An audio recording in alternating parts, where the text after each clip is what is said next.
26-এর নির্বাচনের আগে বীরভূমে ফের প্রকাশ্যে চলে এলো শাসকের দ্বন্দ্ব কোন্দল। তৃণমূলের দুই গোষ্ঠীর মধ্যে ব্যাপক সংঘর্ষ, ইট বৃষ্টি।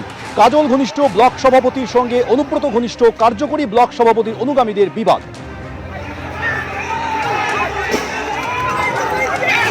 এবার আপনাদের সামনে রাখবো জলেতেই কিভাবে জব্দ করা যায় পাকিস্তানকে, সেটা দেখিয়ে দিল ভারত, অর্থাৎ হাড়ে হাড়ে টের পাইয়ে দিল ভারত। পাহেলগাঁওয়ের রক্তগঙ্গা বইয়ে দিয়েছে পাক জঙ্গিরা, পাল্টা ঝিলমের জলে জব্দ পাকিস্তানের মুজফ্ফরবাদ। ভারতের ছাড়া জলে ফুঁসছে ঝিলম, প্রমাদ গুনছে পাকিস্তানের মুজফ্ফরাবাদ। পাকিস্তানের মুজফ্ফরাবাদে ওয়াটার এমার্জেন্সি জারি। 65 বছরের সিন্ধু চুক্তি স্থগিতের পর এবার ঝিলমের জলে জব্দ পাকিস্তান।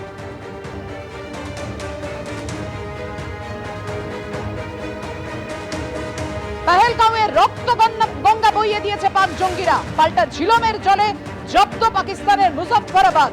ভারতের ছাড়া জলে এভাবেই ফুঁসছে ঝিলম, প্রমাদ গুনছে পাকিস্তানের মুজফ্ফরাবাদ। অর্থাৎ সব দিক থেকে পাকিস্তানকে চাপে ফেলছে ভারত।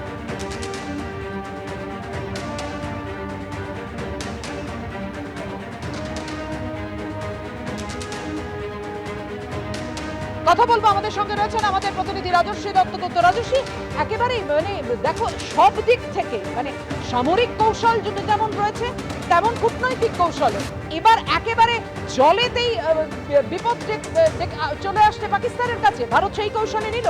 কাপিয়া, এটাকে তুমি বলতে পারো যে রণনীতি এবং রণকৌশল এর একটা অঙ্গ, এবং যেভাবে আচমকা জল ছাড়া হয়েছে এটা পাকিস্তানকে দেখানো যে পাক অকুপায়েড কাশ্মীর, যে মুজফ্ফরাবাদকে নিয়ে ওরা এত গর্ব করে, যেখানে জঙ্গিদের লঞ্চ প্যাড, যেখানে জঙ্গিদের ট্রেনিং সেন্টার, যেখান থেকে অ্যাকচুয়ালি জঙ্গিদেরকে ভারতে পাঠানো হয় এই সন্ত্রাসবাদের শিক্ষা দিয়ে, সেই যে আঁতুর ঘর, সেটা শুধু ভারতের একটা নদীর জল ছাড়াকে কেন্দ্র করে সেখানে এখন প্লাবনের পরিস্থিতি, সেখানে এখন ওয়াটার এমার্জেন্সি জারি করা হয়েছে, অর্থাৎ ভেসে যাওয়ার উপক্রম।